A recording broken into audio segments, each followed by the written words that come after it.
Fala pessoal, Carol na área trazendo mais um vídeo aqui no canal. No vídeo de hoje eu vou contar pra vocês um caso que foi resolvido esse ano, em 2022. A polícia tinha uma ideia do que mais ou menos tinha acontecido com essa jovem, mas o caso tomou um rumo completamente diferente esse ano. A gente pode dizer que é um caso quase 100% resolvido, ainda falta uma parte, mas eu achei bem interessante trazer ele pra vocês.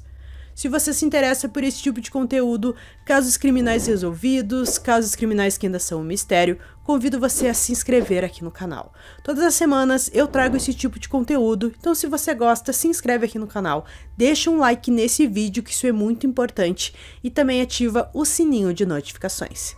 Então bora vir comigo que hoje nós vamos conhecer o caso Brittany Drexel.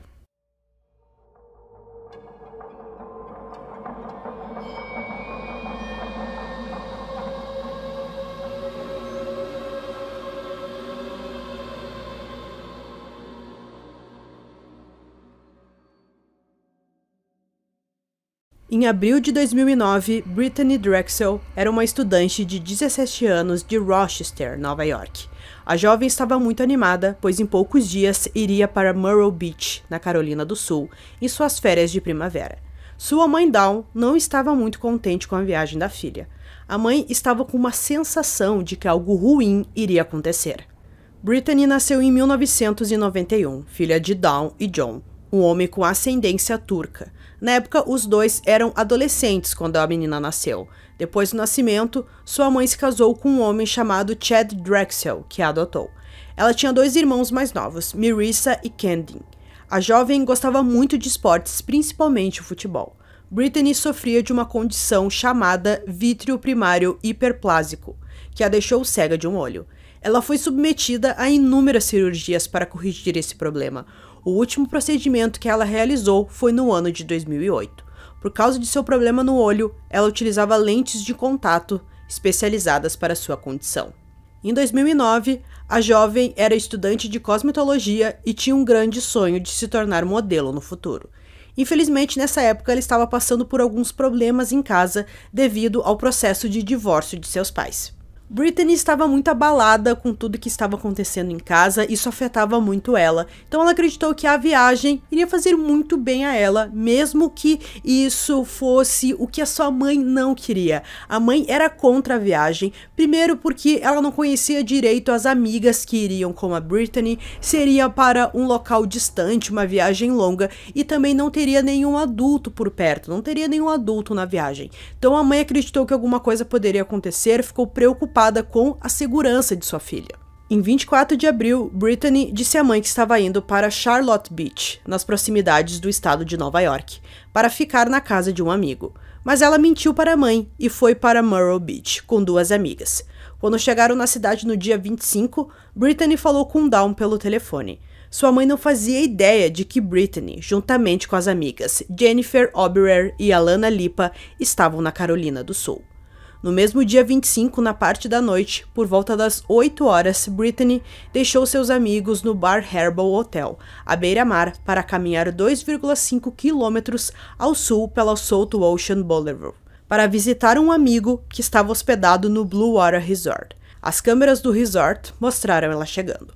Ela estava carregando uma bolsa bege e vestindo uma blusa preta e branca, chinelos e shorts. As câmeras a capturaram saindo por volta das 8h45. Quando ela recebeu a mensagem de uma de suas amigas pedindo que ela voltasse para devolver o short que Brittany pegou emprestado dela. Podemos perceber que a intenção da jovem era voltar para o hotel em que ela estava hospedada, já que ela deixou todas suas roupas no hotel. Durante esse trajeto, a Brittany conversou com seu namorado chamado John através de mensagens. O John não foi junto, ele ficou na cidade onde ele morava, então os dois estavam conversando. A Brittany até comentou que discutiu com uma de suas amigas naquele dia mais cedo, que o clima ficou um pouco pesado, mas mesmo assim, ela estava tentando não focar naquilo, queria se divertir, passar mais um tempo na praia, também para esquecer todos aqueles problemas que ela tinha. Então, o John percebeu que ela estava bem, tirando esse fato que tinha acontecido essa discussão entre as duas. Mais ou menos 9h15, ela simplesmente parou de responder o namorado. O namorado achou muito estranho, porque isso não fazia sentido. Se ela fosse fazer alguma coisa, ela iria se despedir dele se não pudesse conversar com ele naquele momento, mas ela não disse nada e só parou de responder às mensagens. O John mandou muitas mensagens para ela e até disse que se ela não respondesse, ele iria ligar para a mãe dela e contar que ela estava na Carolina do Sul. É claro que ela não queria isso, mas mesmo assim não foi o suficiente. A Brittany não respondeu ele e ele foi ficando cada vez mais nervoso, acreditando que aconteceu alguma coisa com ela. Em meio disso, ele ligou para as duas amigas de Brittany que estavam com ela na viagem, mas as garotas não sabiam onde ela estava. John ligou para Dawn e contou que sua filha havia mentido e que estava na Carolina do Sul. Sua mãe rapidamente entrou em contato com a polícia. A mãe ligou várias vezes para a filha, mas não teve sucesso. Logo, a bateria do celular da jovem descarregou. Então, a polícia iniciou as buscas por ela, mas as buscas por Brittany não mostraram pistas sólidas. A polícia conversou com algumas pessoas com quem ela teve contato em Myrtle Beach, mas mesmo assim não conseguiram nada. Os amigos com quem ela viajou para Myrtle Beach nunca foram entrevistados e nunca ofereceram nenhuma informação. Quando a polícia começou a procurar por Brittany, eles localizaram as imagens da câmera de segurança do resort, com quem ela estava na noite anterior, quando ela foi encontrar um amigo.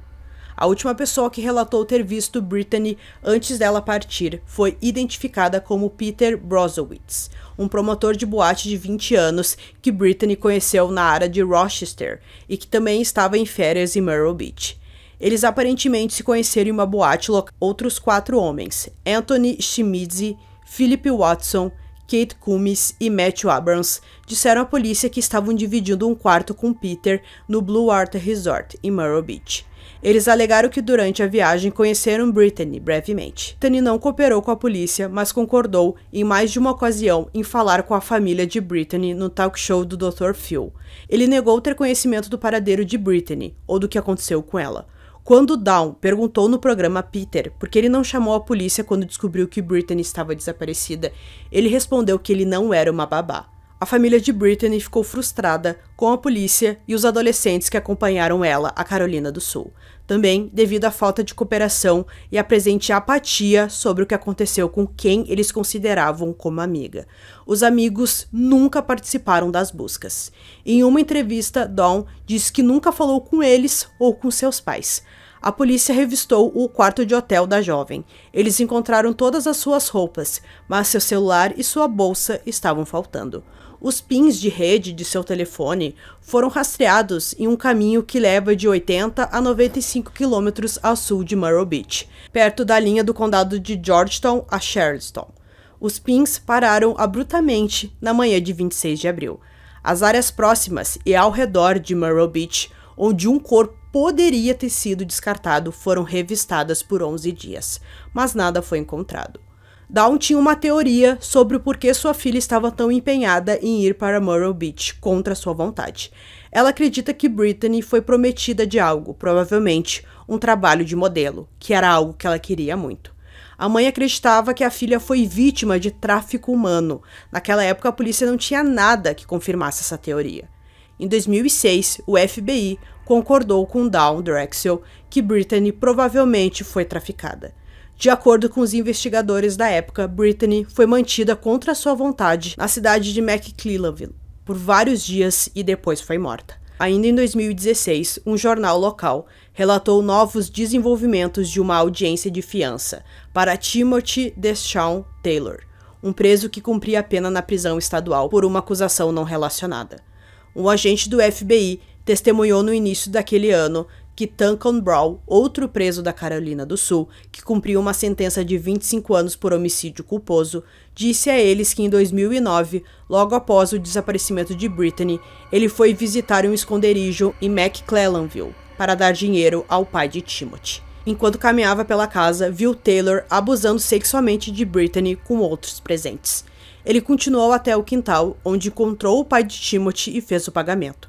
Enquanto conversavam, a jovem fugiu da casa, mas logo foi recapturada. Brown disse que viu Taylor agredir Brittany com uma pistola e depois o viu levá-la de volta para dentro.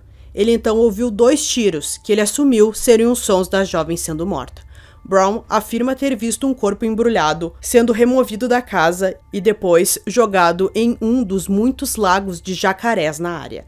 A declaração de Brown aos investigadores foi parcialmente corroborada por informações recebidas de outro informante que não foi identificado, mas foi descrito como tendo sido encarcerado na prisão do condado de Georgetown no momento em que conversou com as autoridades. De acordo com o segundo preso, Taylor pegou Drexel em Myrtle Beach e a levou para McClellanville, onde ele a mostrou para os amigos e tentou vendê-la para fins de tráfico. Brown disse que quando o caso atraiu a atenção da mídia, Taylor decidiu matar Drexel para evitar a prisão. Apesar dessas alegações, Timothy Taylor não foi acusado de nenhum crime relacionado ao desaparecimento de Brittany ou um suposto assassinato. Mas mesmo assim, o pai de Dawn acredita que sua filha foi agredida sexualmente, morta e jogada para jacarés. Mas a polícia não tinha nada para provar que isso aconteceu. Timothy diz que nunca conheceu Brittany, que não tinha nenhum envolvimento em sua morte. O que ficamos em dúvida era se o que Duncan Brown viu era verdade ou apenas uma invenção para culpar Taylor. O advogado de Taylor diz que não havia provas concretas ou outras testemunhas ligando seu cliente a Brittany e alegou que o governo estava tentando pressionar Taylor a cooperar com eles. Então, em 2019, uma casa abandonada pertencente à família Taylor foi incendiada. Acredita-se que essa casa era o esconderijo para onde Brittany foi supostamente levada, agredida sexualmente e depois morta. Embora não houvesse nada que sugerisse que o fogo estava de alguma forma ligado ao caso da Brittany, foi considerado muito suspeito, porque a propriedade estava abandonada e não tinha energia, mas de alguma forma pegou fogo. Timothy Dasson Taylor não foi a única pessoa de interesse no desaparecimento de Brittany Drexel, pelo menos por um tempo. Um homem chamado Raymond Moody também foi examinado pelos investigadores. Moody estava hospedado em um hotel em Georgetown County, na noite em que Brittany desapareceu. Ele recebeu uma multa de trânsito, onde o celular de Brittany pingou, um dia depois que ela desapareceu. Os movimentos de Moody nesses 2 dias, combinados com seu longo e violento histórico criminal, imediatamente chamaram a atenção da polícia. Ele foi acusado e condenado por sequestrar e abusar sexualmente de uma criança menor de 14 anos em 83 na Califórnia. Ele foi libertado da prisão em 2004, depois de cumprir 20 anos, metade de sua pena. Depois disso, ele se mudou para a Carolina do Sul e sua liberdade condicional se encerrou em 2007. Na mesma época em que Brittany desapareceu, Raymond foi interrogado sobre o desaparecimento de uma mulher de 28 anos. Raymond Moody, um agressor sexual registrado, foi oficialmente nomeado uma pessoa de interesse no caso em 2012. No início de maio de 2022, Raymond, que estava com 62 anos, se entregou ao gabinete do xerife do condado de Georgetown, com base em uma acusação de obstrução da justiça. Moody confessou o crime em 4 de maio e forneceu a localização de possíveis restos mortais. O FBI escavou no local por 3 dias. Em 11 de maio, restos humanos foram localizados, enterrados em uma floresta em uma estrada particular fechada nos arredores de Georgetown, a cerca de 1,5 metro do solo. Eles foram identificados como Brittany Drexel, através de DNA e também de registros dentários, em 15 de maio. A autópsia confirmou que ela foi estrangulada e enterrada na manhã de 26 de abril de 2009. O gabinete do xerife do condado de Georgetown, juntamente com a família de Brittany, tornou a informação pública no dia seguinte, em 16 de maio, juntamente com a prisão de Raymond Moody. Moody foi preso novamente e acusado de assassinato, sequestro e má conduta sexual criminal de 1º grau, todos alegadamente ocorridos no dia em que Brittany desapareceu. As acusações feitas a Moody são atualmente passíveis de pena de morte. Ainda não há previsão para o seu julgamento. Chad e Dawn Drexel juntaram-se às autoridades no anúncio da prisão de Moody. Dawn disse o seguinte: "Esse é realmente o pior pesadelo de uma mãe. Estou de luto pela minha filha hoje, como há 13 anos. Estamos muito mais perto do encerramento e da paz que esperávamos desesperadamente. Estou processando lentamente tudo o que veio à tona. Não me escondi de comentar ou discutir sobre o caso de Brittany publicamente. Hoje marca o início de um novo capítulo. A busca por Brittany é agora uma busca pela justiça de Brittany."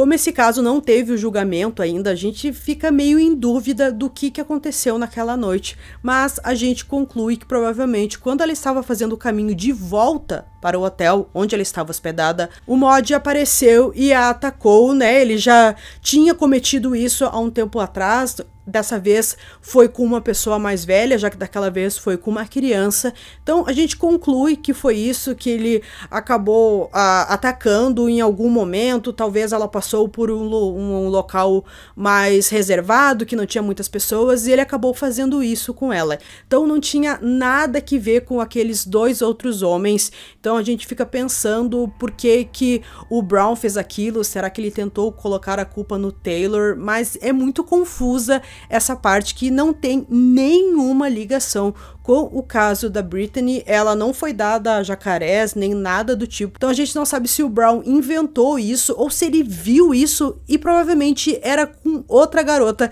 que ele achou parecida com a Brittany. Então, pessoal, concluindo esse vídeo aqui para vocês, um caso que levou, 13 anos para ser concluído. A gente aguarda pelo julgamento, talvez demore um pouco, mas com qualquer nova informação sobre esse caso eu trago aqui para vocês. Talvez em um vídeo mais curto ou apenas algum comentário, alguma coisa, para a gente ver qual a pena que ele vai receber. Então, eu espero que vocês tenham gostado desse vídeo. Esse foi mais um vídeo aqui no canal Durmam Bem e até o próximo.